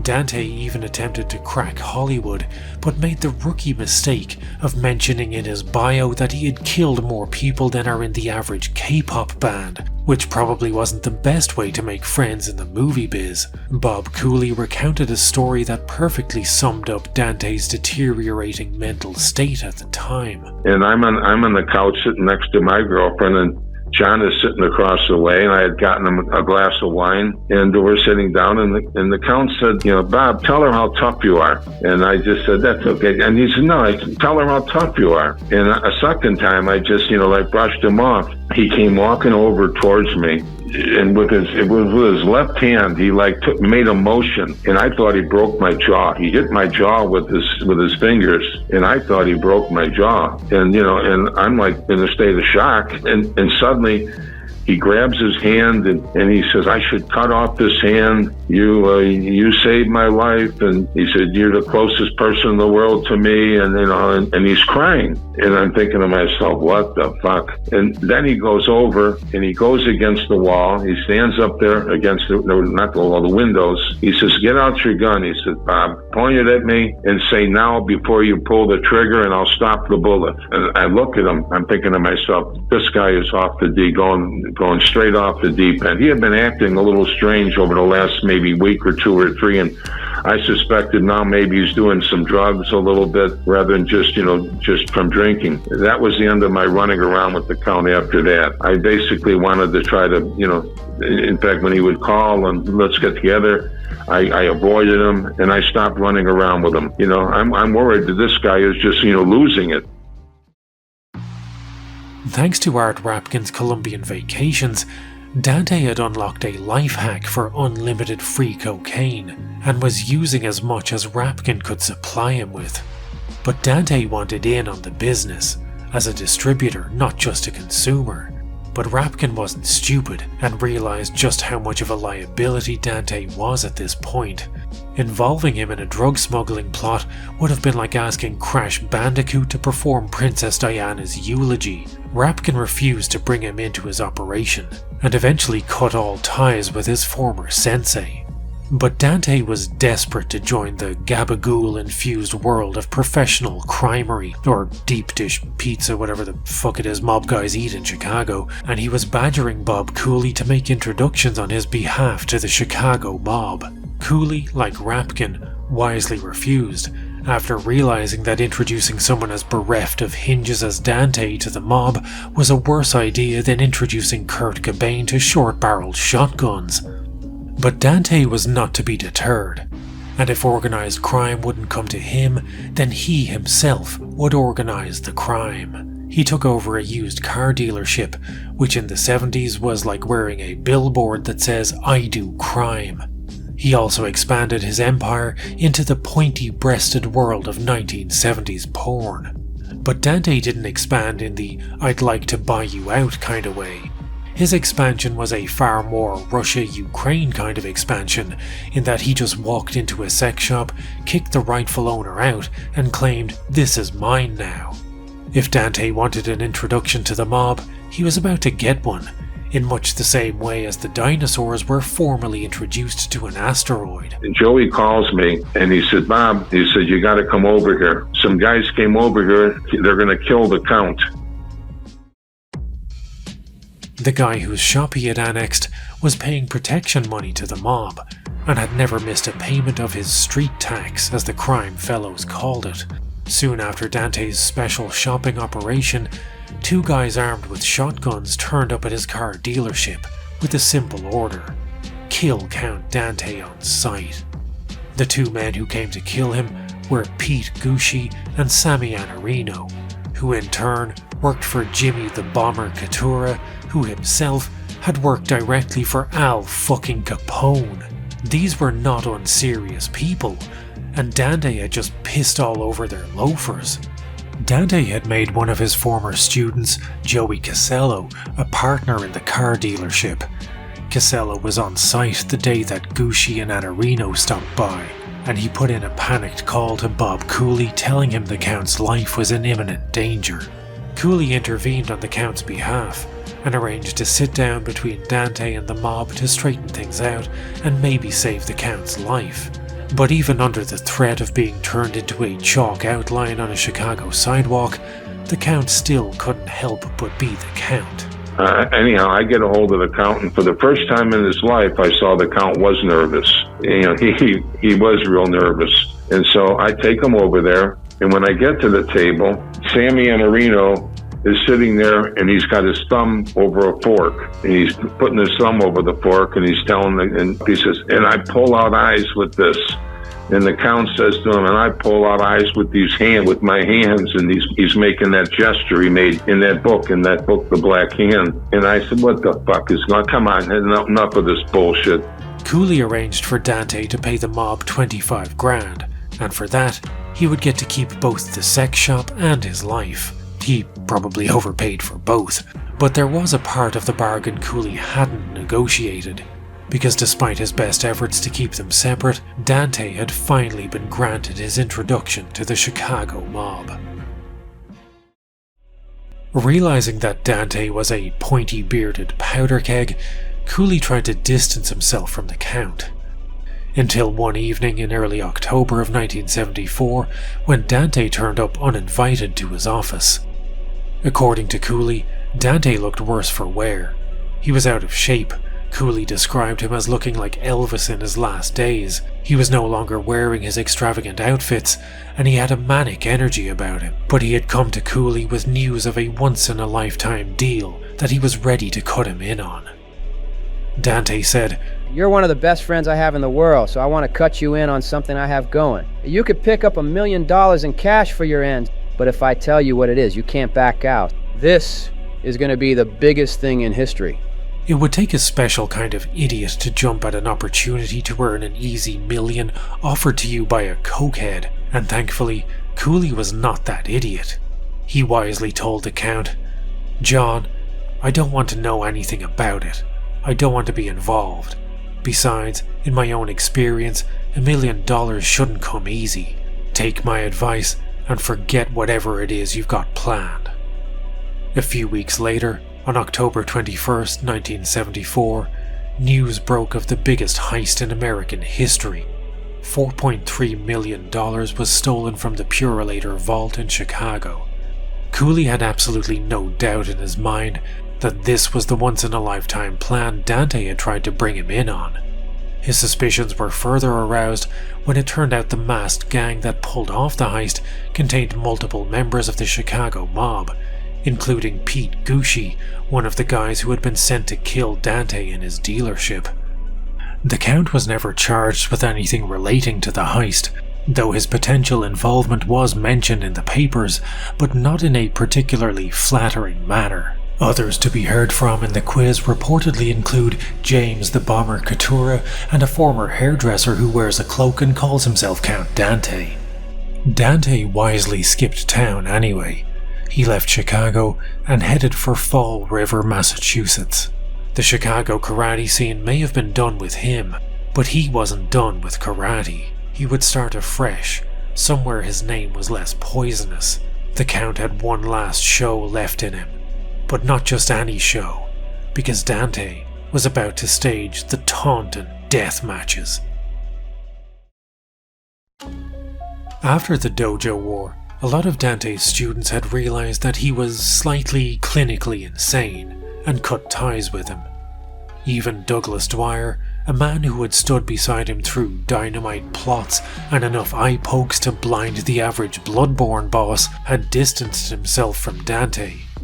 The Count's move to Fall River, Massachusetts had been one of necessity. His days as the biggest name in karate in Chicago were over, he would never be accepted there again. But in a pre-internet era, simply moving a few states away from whatever chaos you had caused was like driving through a pay and spray in Grand Theft Auto. With a little distance between him and Chicago, Dante was able to relaunch his Black Dragon Fighting Society. He established a dojo in Fall River and found a replacement for Jim Koncevic in a man named Bill Aguirre Jr.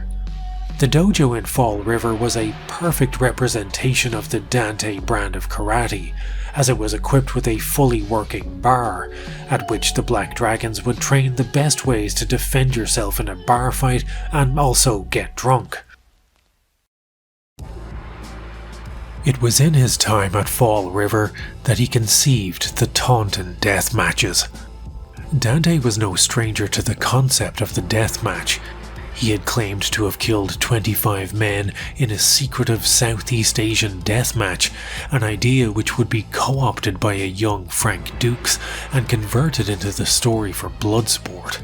It's unknown if this was a different death match to the one mentioned on his Hollywood headshot, where he claimed to have killed 13 people, and shouldn't be confused with the 25 people he killed when he was definitely in Vietnam, but I'm sure once your body count goes past double digits, it's easy to lose track of these things. I would say I've killed over 50. That included the military, on the street, and in competition. I've also maimed about 25 people. Either blinded them, took one eye out, two eyes, or either completely taken the testicles off with a groin slap and twist and tear.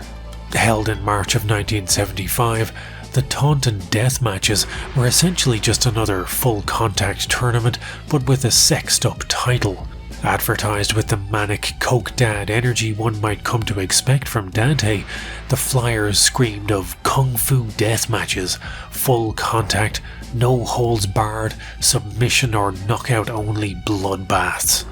Dante also called out all New England dojos in a show up or shut up challenge.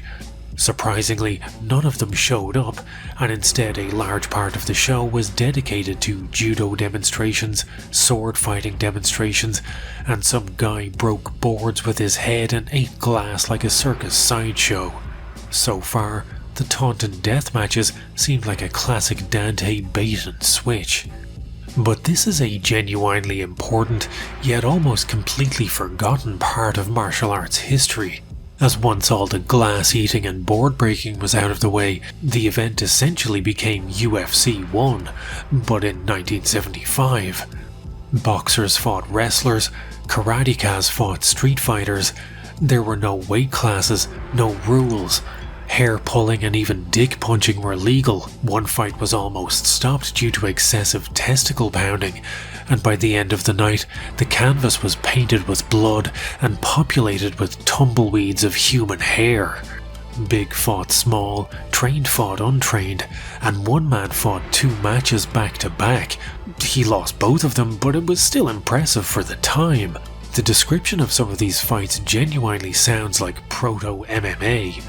One fight ended after a fighter took down his opponent, gained top control, and rained down shots until the fight was called off. The reaction to the death matches was one of universal disgust. The issue of Official Karate magazine, which reported on the event, likened the contestants to animals and called them whores, saying they were prostituting themselves and the martial arts. The people in attendance, however, loved it. The Taunton death matches would be the last event Dante ever staged, and as an epitaph, it would serve as a perfect summation of Dante himself. Extreme in its conception, reviled by the establishment, and almost completely ignored by the world at large.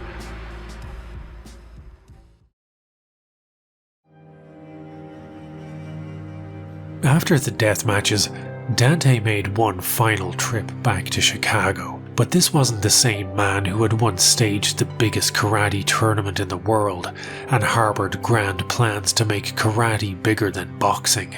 The Count Dante of 1975 was gripped by a vicious cycle of paranoia fueled by his cocaine usage. He would call black belt writer Masad Ayub at 2 or 3 in the morning, racked with fear. He was convinced the mob were coming for him, thanks to his supposed involvement in the Purelator heist. During one such late-night call, Dante confessed, "I think they're gonna kill me. If I stay here, I haven't got 6 months left." But Dante was wrong about that, because 6 months was an overestimation.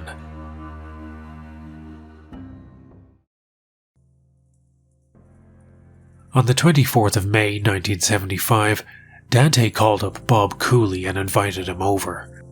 When Cooley arrived, Dante grabbed him by the arm and said, "I want to show you something." That something was a cardboard box overflowing with money.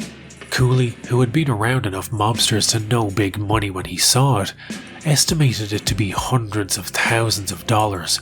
He also couldn't help but notice that Dante was clearly under the influence of more than just alcohol. Cooley told Dante, "Count, I'm glad for you. I hope you enjoy it. Just don't tell me how you got it." Cooley made his excuses and left. It would be the last time he ever saw Dante alive. The next day, he received a call from Dante's wife, Krista. She was hysterical and begging Cooley to come help. When he arrived, he found Dante in the bathroom, slumped against the toilet. He was unresponsive and blood was streaming from his nose. Krista said some men had come to see him earlier but wouldn't say who they were. All she would say was that this must have been their doing. John Timothy Keehan, also known as Count Juan Rafael Dante, was dead.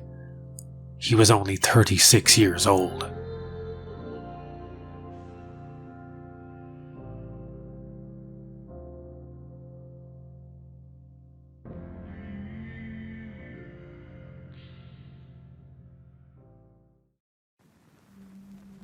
No autopsy was performed on Dante. His body was cremated before one could be performed, and the official verdict for his death was ruled as internal hemorrhaging caused by a bleeding ulcer. In his book, When Corruption Was King, Bob Cooley alludes to it having been a mob-related fatality, but the most accepted line is that this was simply a case of natural causes. Masad Ayub reported that in his last months, Dante had been losing weight and looked sickly. At the Taunton death matches, he only sat at a judge's table watching the event. He did no demonstrations and ignored multiple challenges that were thrown at him. Unusual behavior for a man who would routinely fight people for making fun of his hat. It's also worth mentioning that, shortly before his own death, Dante came into a sizable inheritance due to the death of his father. And knowing his love for theatrics, it's not beyond the realm of possibility to suggest that maybe the Count knew he was sick, knew his days were numbered, but rather than have the world think that someone as deadly as he would be taken out by something as mundane as cancer, he concocted one last flight of fancy, conveniently telling reporters and friends about how he was on the run from the mob, and he was the most wanted man in Chicago. And when he felt his hour was at hand, he called up his friend and showed him a box full of money, legally bequeathed to him by his father, under the pretense that this was the spoils of the biggest heist in American history. Whatever the truth is, Dante left this life as he lived it, under weird fucking circumstances.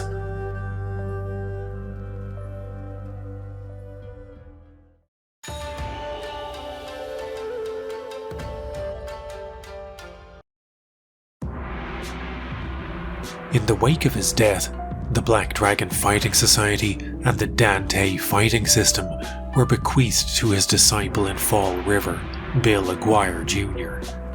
The Black Dragons are still a thing, as this hilarious footage can attest to, but despite Dante's insistence on realistic fighting methods, I wouldn't expect to see the Dante fighting system take over as the new MMA metagame anytime soon, because it's too fucking deadly for the octagon. Aguirre Jr. died in 2005, and since then, his son, Bill Aguirre III, has been locked in a room temperature battle for ownership of the BDFS name with none other than Ishida Kim. The beef between Kim and Aguirre is as cripplingly stupid as it is funny. Some of the lowlights include the time Ishida Kim tried to franchise the rights to the BDFS name to Aguirre by selling him a certificate that has "Go fuck yourself" hidden in the text. He also has an entire page of his website dedicated to shit-talking Aguirre. Here's a picture of Aguirre III, his daughter and a buddy. Does this really live up to the standard of martial arts excellence we aspire to? I think not. Does anyone actually think that this fat pig is capable or worthy of leading a martial arts fellowship? Ishida Kim could not be contacted for comment, because he's invisible. Dante was a visionary to some degree, attempting to steer karate away from no-contact, glorified dance recitals into a more realistic form of combat. He pioneered cross-training and believed that only by mixing martial arts could you make something truly effective. If you change the name of the Taunton Death Matches to the more grounded Taunton Mixed Fighting Styles Tournament, there's a good chance we'd be talking about it as the real birth of MMA. It's also not a coincidence that full contact tournaments took off in popularity and mainstream acceptance only after Dante did it first. He was hated for it at the time, but there's a direct line that can be drawn from Dante and his full contact tournaments of the 60s and 70s to the popularity of kickboxing in the 80s and 90s. At the time of his death, it probably seemed like Dante would leave no real legacy to speak of. He was most famous for a failed bombing attempt and reckless endangerment causing the death of a student. But while the establishment at the time saw his ideas for full contact fights and mixing styles as some kind of disgusting aberration, some corruption of the sanctity of martial arts, it's only with the benefit of hindsight that we can really see how oversized his influence would be. But Dante was not a good person. He was an abuser, a criminal, and seemed to possess a naked racism for Asians. It was only through pure dumb luck that the dynamite plot and the Dojo war only ended up causing the death of one person. In his private life, John Keehan was truly a monster. If any woman ever utters the sentence, "After that I only saw him in my nightmares about you," you may be beyond redemption. The great irony of this story is that his public persona, Count Dante, world's deadliest man, killer of over 25 men in secret death matches, was more likable and less monster than John Timothy Keehan. French filmmaker Francois Truffaut said, "There's no such thing as an anti-war movie." His point was that whether intentional or not, all war films end up glorifying war to some extent due to the nature of cinema. I didn't intend to glorify any of Dante's actions, but I'm also painfully aware that it's probably not possible to make a 2-hour-long video about the man without doing it to some extent, intentional or not. The FBI wrapped up their investigation into Dante in late 1973. After 8 years of shadowing him, they had amassed hundreds of pages worth of notes, newspaper clippings, interviews, and surveillance reports. But the final entry in the FBI files, to me, sums up Dante perfectly. Subject was arrested and sentenced to 2 years probation on October 28, 1965, for attempted arson by explosives in Chicago, Illinois. Subject also arrested on 24th of April 1970 for aggravated battery by the Chicago Police Department. Subject has stated that he is the most deadly man in the world.